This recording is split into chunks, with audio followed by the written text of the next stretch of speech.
Ignition.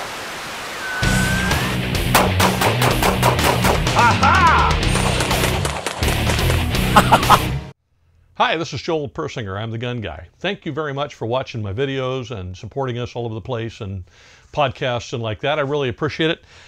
Just kind of a neat little subject matter here. I got these from the Bullet Brothers, which is a boutique ammunition company. I think I've reviewed some of their non-lead based ammunition in the past, so you can look for that video. It's in the list somewhere. If I can find it, I'll put a link on in the description for you. This is their multi-impact bullet, which means it's kind of like a shotgun shell, but not. There's a center projectile, which is just a ball, and then there's 3 projectiles that launch out with strings attached to help maintain the group. I thought it was a really interesting concept, so we took them to the range and tested it at various distances. But before I show you that little piece of video, I did grab the handy-dandy bullet puller, and we took one of these things apart so you could see what it looks like on the inside and maybe get a feel for how it works. Now, when we first took the bullet out, you can see there's a little string there that actually holds the parts of the bullet together. That is kind of interesting. Once I could peel it off, I could actually take the bullet apart, and it's made up of 4 separate components. There's the 3 little shells on the outside.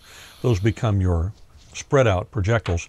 And the ball, which is just a simple ball in the middle, which is your primary projectile in the center. And the strings that actually guide the other 3 together. So it's actually a rather ingenious design. I found it extremely interesting and lots of fun to take apart and look at. So now that we've seen its various pieces, and this is what it looks like in one piece rather than all taken apart, let's go out to the range and see how well it performs as a self-defense bullet.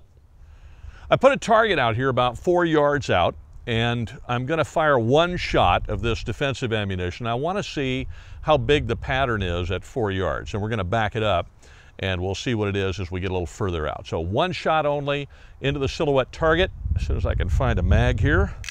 All right, we got 1 round. Here we go. 1 shot only into the silhouette target, right dead center, center mass. Okay, that's it. That's 1. Let's go down range and see what we got.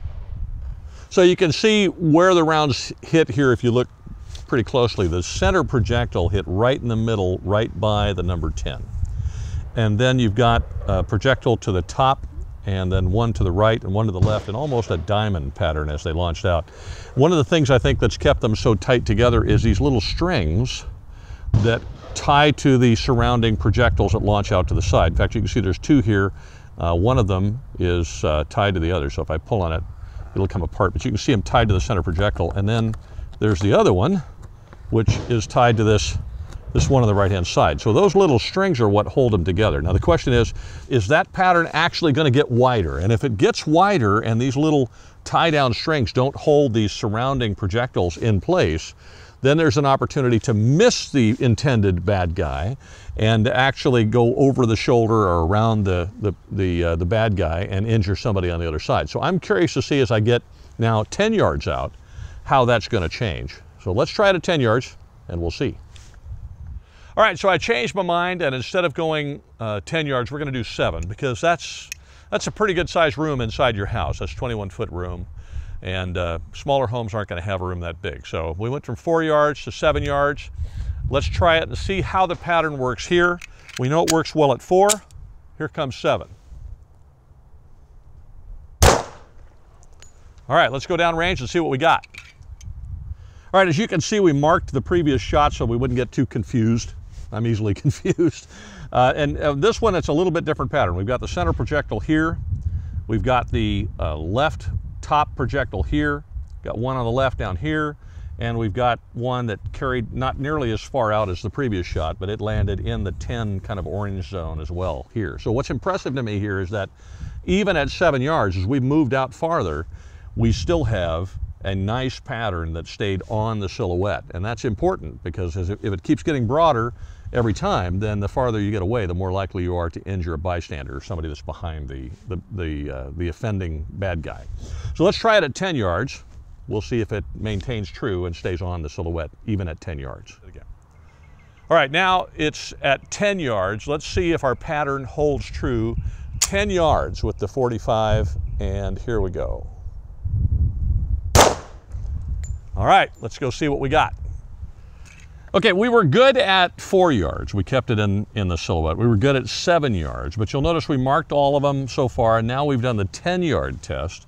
And at 10 yards, the whole thing starts to fall apart. We had a good shot in center mass here, which is this last one that I hadn't marked. In fact, let me get the marker and I'll mark it real quick. That's that one. That's the center mass shot for the center projectile. Then you've got one down here in the kidney, stomach area, I suppose, down here. And then the last two kind of clumped up here and missed the head entirely and went buzzing on by. And the problem with that is that obviously that could impact somebody behind the bad guy. You don't want to do that. In fact, you can see where the little guide strings bunched up here, and both of those projectiles, all of the little guide strings sort of bunched up and separated and ended up here because of the distance in which we were shooting. So these two up here are potentially quite dangerous.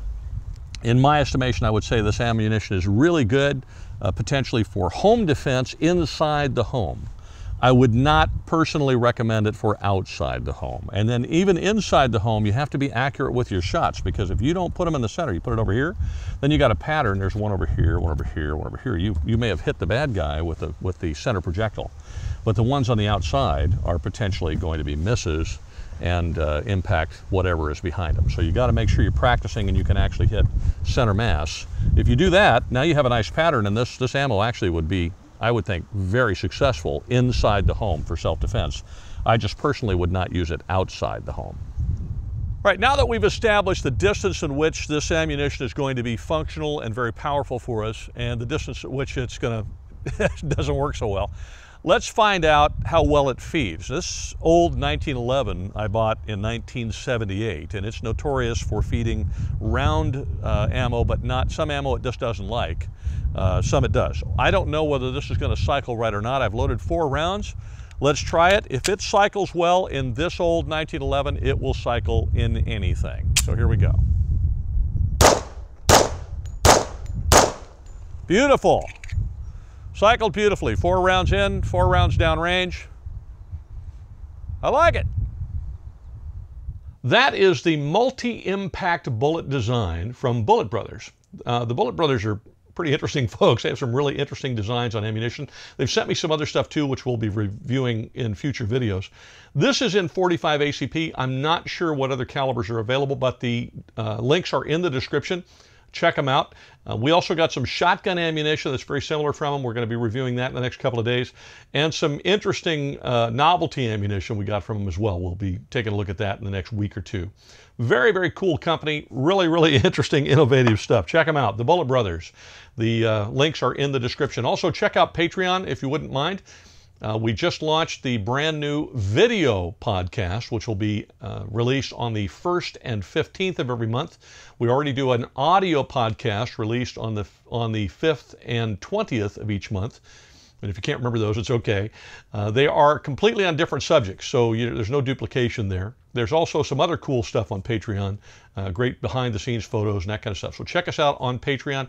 If you wouldn't mind also, if you want to help us out a little bit as far as supporting GunGuy TV, if you do all your shopping on Amazon that you would normally do, but you do it by going to our website at gunguy.tv and clicking on the Amazon banner on the top, you can do all your shopping on Amazon. It'll cost you the same. Your Amazon Prime will work and everything else, but we get a little commission if you do that. Then you can also check out the GunGuy TV online store, which is an Amazon store. Thank you very much for supporting us, for watching the videos, and commenting. I always appreciate that because I learn a lot. Have a wonderful week, and please be safe.